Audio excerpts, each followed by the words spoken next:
toxic as the title of this video might be, it's the kind of things that I grew up looking for.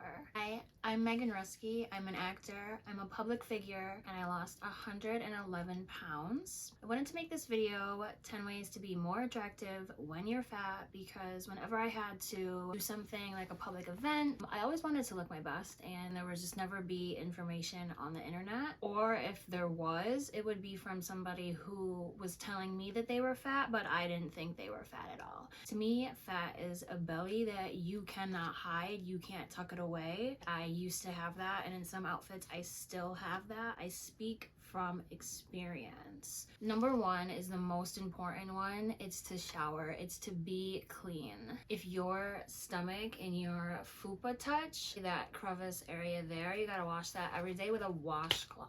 Not just soap, you need the washcloth for like the abrasion to like take the bacteria away. More skin equals more pores equals more smells. And that goes for every fold. Any place where your skin touches other skin at any point when you move or sit down or are standing still, you gotta wash that. Extra care, no excuses, every day. Use a washcloth. More skin equals more pores equals more smells. Number two, use a girdle or a compression garment. Suck, hide, cinch, put that belly somewhere, disguise it, whatever you want to call it. This is super important because it's going to help your figure look smaller. Even if you feel like it's not working, it is. Even that little bit is going to give you that confidence, and I always go for like the smallest one possible. I'm getting the size extra small. No matter how big I am, I need an extra small because I wanted to do as much sucking in for me as possible. Another option, like you can see here, is to hide your belly in your pants. Put them at your natural waistline,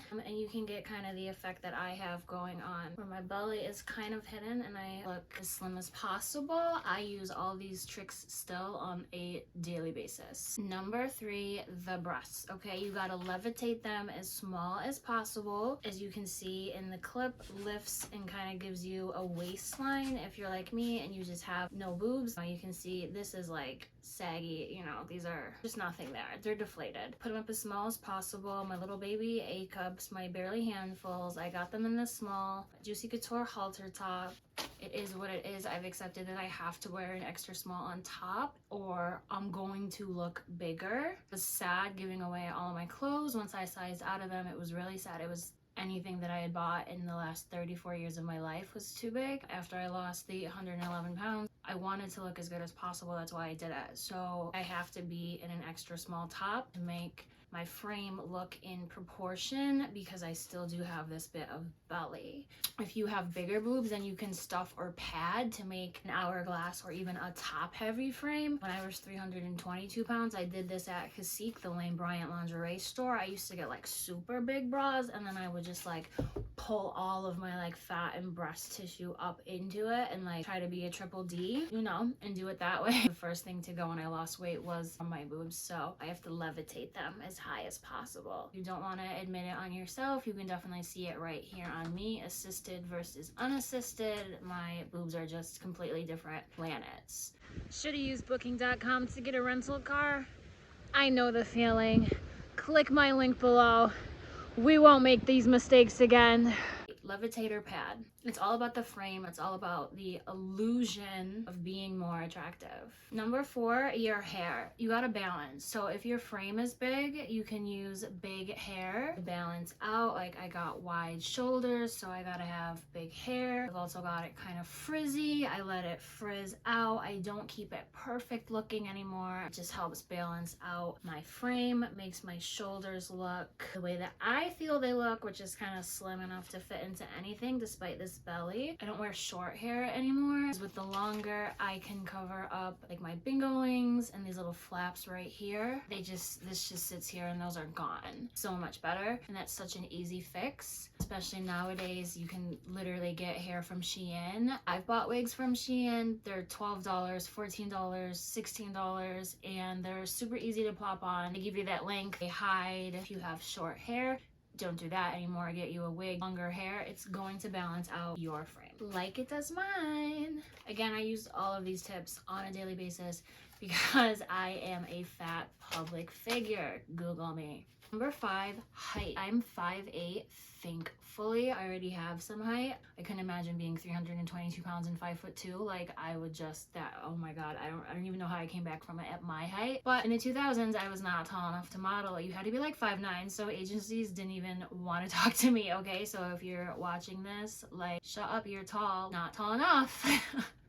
Not tall enough. I couldn't be on America's Next Top Model. I was not tall enough. Anyway, I still wear heels even though they're painful when I go out. I'm in heels so that I'm even taller. Like, if I look 6 foot and I'm only 211 pounds, and that's way better than being 5'8" and 211 pounds. Again, it's all about the illusion, playing with the illusion of a skinny frame. It's like when you get a big bag or you sit in a big chair. Call it the Trisha Paytas effect. Tip number 6 is to make your face flawless. I don't know if it's an allergic reaction or what, but I have these bumps around my eyes. So I've got the hair in the face to kind of cover it. You just want to distract. Any immediately hideable or fixable flaws, take care of those so that the only insecurity you have is your size. Do your masks. Use makeup. I ain't a beauty guru. I'm not even gonna pretend to be a beauty guru. The very first makeup routine video went viral again. Like, that's literally still how I do my makeup. Like, I graduated in 2006. It is what it is. Number 7, whiten your teeth. Again, you just want to take care of your easily fixable flaws, your easily hideable flaws, so that the only thing you're dealing with is your size. You can literally get teeth whitener from the Dollar Tree now, and it works fine. I do it all the time. Just don't leave it on overnight or anything like that. You want to do like 5 or 10 minutes at a time. If you have sensitive teeth, if you don't, then like just rost that up, do it in one night. That is something that I am working on right now because I'm a huge Diet Coke fiend, and that is just crazy, but I can't give it up. I'm so tired all the time. I need caffeine.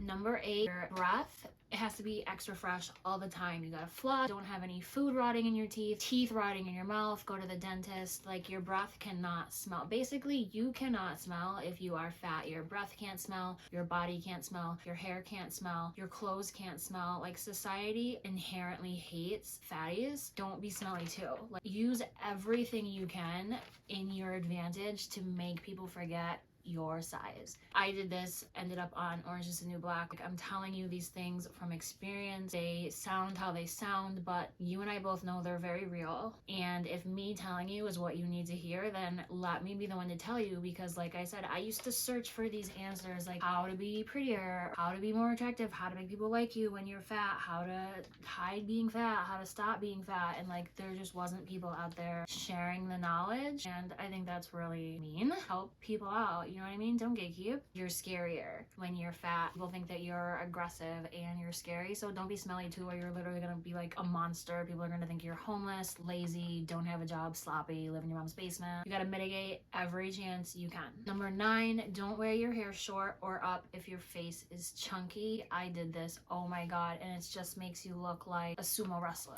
A sumo wrestler. Make it work. No more short hair if your face is chunky, and definitely don't have it up on top of your head. Don't have it pulled back. Like, no. Hide the jowls. Use the hair to hide. Use the hair to hide. More skin equals more pores equals more smells, and use the hair to hide. Number 10, I know you've seen somebody got engaged. It's just their hand in the frame. Ring is there.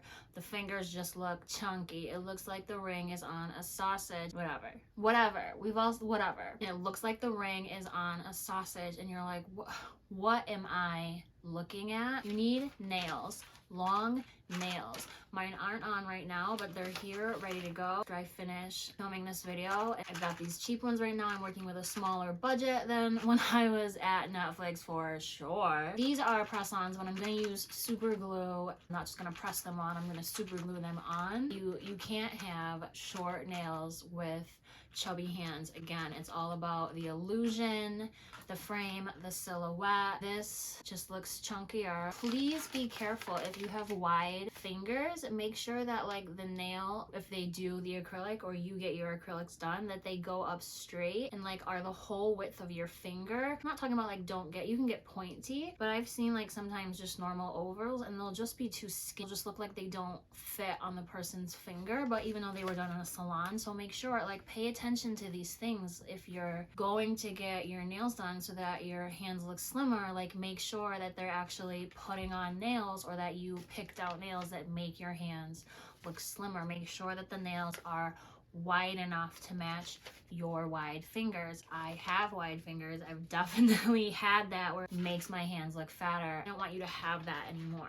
You know, Hove did that so you didn't have to go through that. Meg did that so you didn't have to go through that. This is me in 2013. I thought I ate this moment. I thought I did everything possible to look as skinny as possible, and I feel like I did. I would have done more. Nowadays, I could have done even better. I definitely wouldn't have been in horizontal anything. I don't know what I was thinking, but I did pay to get this hair blown out because I knew I couldn't go there with pulled back hair because Adriana was gonna look amazing, and did. Like I said, speaking from experience, those are my 10 tips to look more attractive when you're fat. If you like the video, please thumbs up, and if you know, like me, go ahead and subscribe. If you didn't like this video, you're probably not in the right mind space to receive this information, and I hope that it finds the person that it's for.